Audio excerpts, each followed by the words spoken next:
Here in this case it says boy is holding a smooth, hollow and non-conducting pipe vertically with charged spherical ball of mass is given as 10 gram. एक boy ने hold किया हुआ है एक pipe को and it has a charged spherical ball over it. मास कितना है 10 ग्राम है and carrying a charge of plus 10 millicoulomb inside it which is free to move along the axis of the pipe.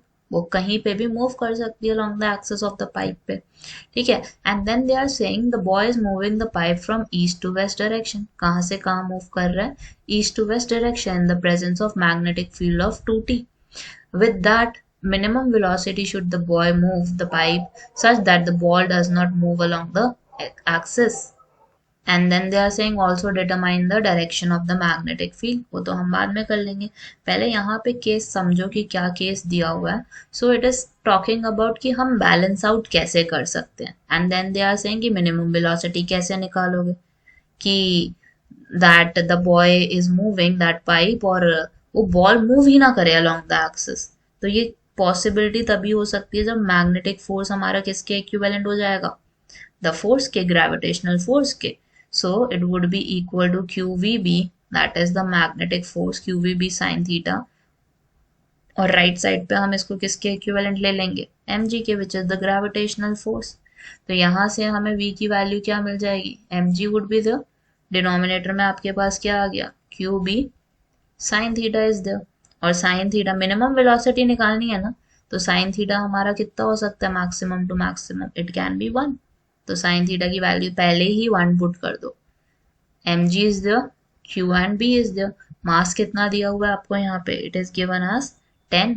तो 10 को आप किस में कन्वर्ट करोगे? You would convert it into kilogram. So it would become 10/1000. So which is 10 to the power -2. g की value हमारी कितनी होती है? 9.8 is the. Then q is there. q कितना है हमारा यहाँ पे? It is 10 to the power millicoulomb is there. Millicoulomb को कूलम में कन्वर्ट करोगे तो 10 की पावर क्या हो जाएगी? -2 again.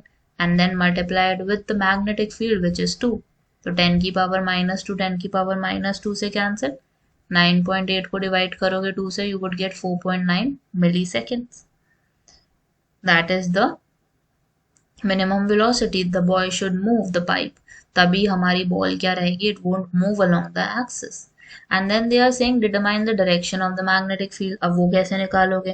It would be helpful, it can be helpful by Fleming's left hand rule apply करो. As you can understand कि force किस डायरेक्शन में, अपवर्ड डायरेक्शन में, तो हमारा मैग्नेटिक फील्ड कहाँ से कहाँ मूव करेगा? It would be moving from north to south. Magnetic field की डायरेक्शन क्या होगी? It will be from north to south.